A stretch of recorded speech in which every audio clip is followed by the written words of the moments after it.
Hello, lovely people. Welcome back to my channel.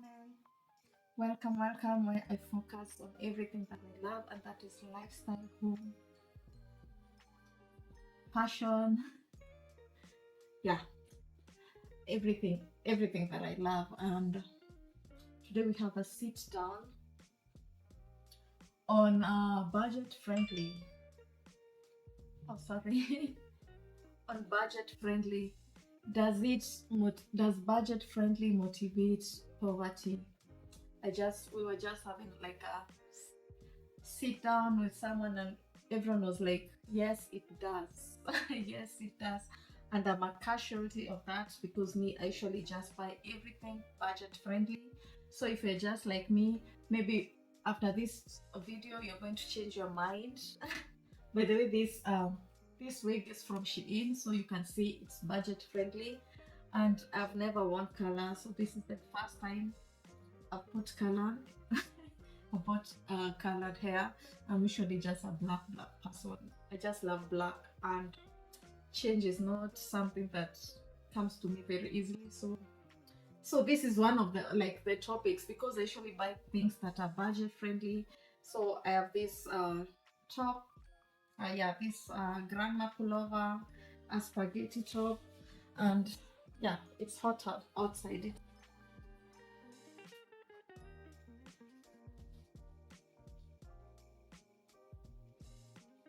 Summer, so I've just worn that one.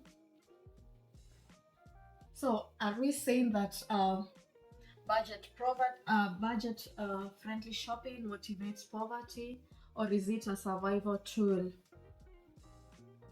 So for me, the pros of budget friendly shopping are it helps me save money day to day, and I think that occurs to many people, because you just can't buy things that you can't afford. And we also want to afford other things. That's why budget friendly is the only option for me. Of course, once in a while I will splurge, maybe my birthdays, but most of the times, day to day, I'm just a budget friendly shopper, and it makes me feel good. By the way, it makes me feel good. So I don't think it's something that I'm ready to change. So maybe if I reach another financial status, maybe I'll change. But for now, that is the only thing that works for my life, and I'm going to continue. I'm a big fan of budget friendly. So the other pro is it allows low income families to afford more essentials. Like me, I come from, I wouldn't say poor, yeah, middle class family. We were many kids. In most cases, it just when you have many kids, it just increases poverty. That's the truth. And that's something, especially in Africa, many parents didn't think about, but it's the truth, and it's the only way we could afford the basic essentials in life. And I also notice this also, I'm in another part of the world, but I notice what is bread unto me.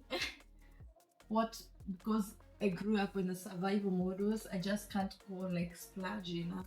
So for me, it's always like budget friendly. I always have to stop my child and say, hey, we can't afford that. And it's like everyone in my class is affording it. And I'm like, oh God. So, and then it can also encourage frugality and smart financial habits. Frugality. So I just had to go to the dictionary and just look at the meaning of frugality. So it's the meaning is the quality of being economical with money or food. Thriftiness. So if you're a person who is frugal, you avoid overspending and instead focus on your long-term financial well-being. Hey, who wouldn't want that one? Yeah, I think I'm one of those persons. So to the thrift store.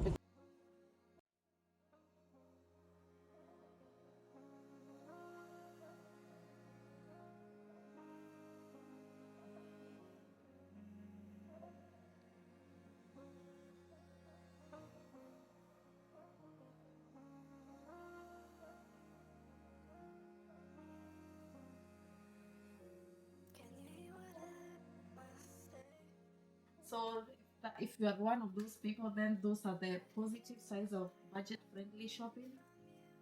Budget-friendly life lifespan is day to day.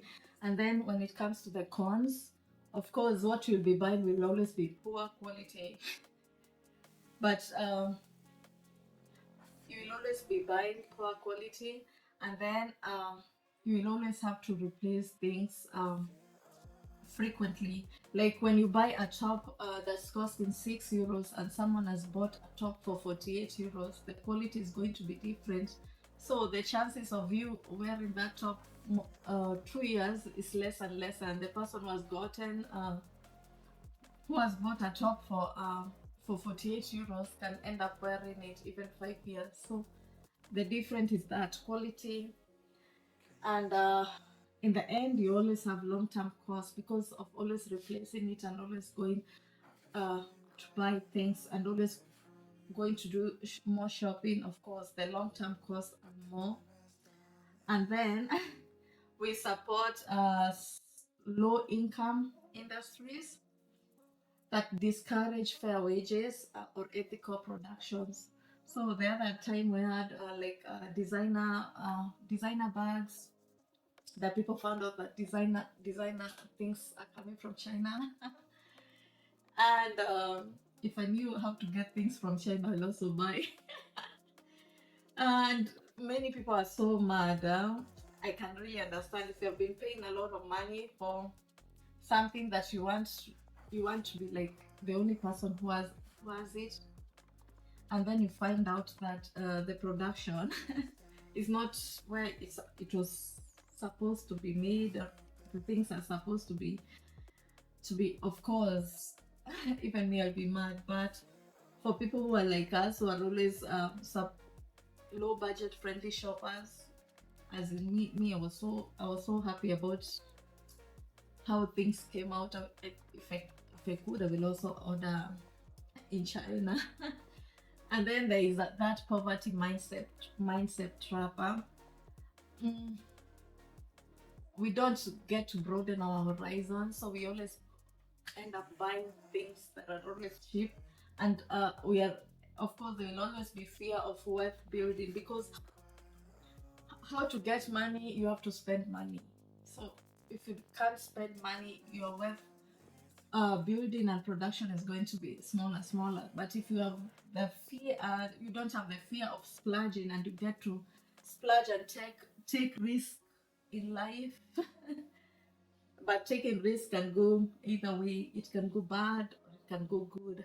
So everything is just a matter of prayer and luck. Life is about luck. You can pray all you want, but life is about luck and favor from God.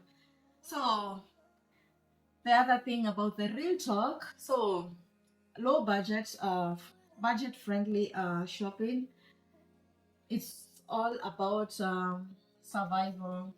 Many people in life, they don't have a choice. You can't tell me that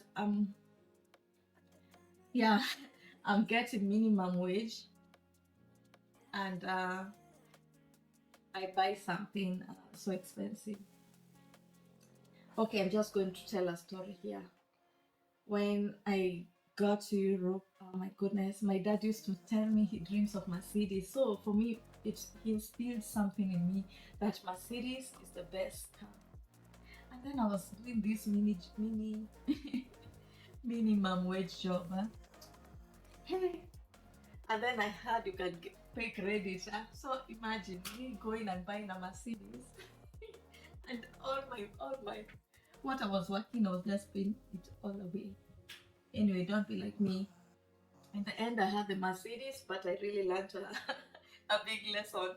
Uh, I felt like so demotivated to wake up. I felt so demotivated to do things because I felt like I'm just working for this Mercedes. So, so don't be like me, as in, and I just noticed, for me, I just took that risk. I said I must have it, but it taught me a very big lesson. In the end, I was like, "Hey, I don't want to taste poverty anymore. From now on, I'll just be buying a Mercedes. I'm gonna work hard in my studies I'm gonna finish my courses because I don't want to be working and spending all my cash just on a car. I also want to live. I want to have good life. So for me, that was like the motivation. It can go either way. And then the problem in the system, there's a big problem in the system because it leaves people with no choice, of course. You can't tell me you're earning minimum wage and you always want to wear designer things. Maybe you can afford once, maybe once in 5 years, but after a long term spending. And then, so my personal view is, for me, I just love variety, and for me, as in just buying a designer thing for a lot of money, for me, I usually think I can buy 10 of it instead of just one. So for me, if you are a person who loves variety and you're not a minimalist, then budget friendly is for you. Is it empowering? The fact that I'm living on my budget, frame, and not creating credit is empowering. I would say that. Frustrating is always the quality. You don't know how much garbage comes out of buying low budget, because most of the times I bet many people don't return the things to the shops. You just say, okay, I just had bad luck. You just put it aside. You bring the things to the thrift store, or you just put them in the Red Cross tank. The quality, and we create a lot of garbage. As you can see, the sea is usually full with garbage from us consumers, and it's also a problem for us. So do I have regrets? Sometimes I've gotten really good quality things, I must say, like that. Sometimes I end up with really good quality, but sometimes, oh my goodness, I just look at something and I just say, no, I just can't wear that. So everyone has a choice. Do you want to create credit and live above your means, or you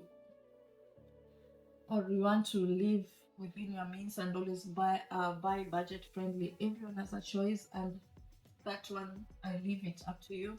So I just want to say bye bye. Thank you for joining me. Thank you for watching. Bye bye. Have a nice week. Have a nice day.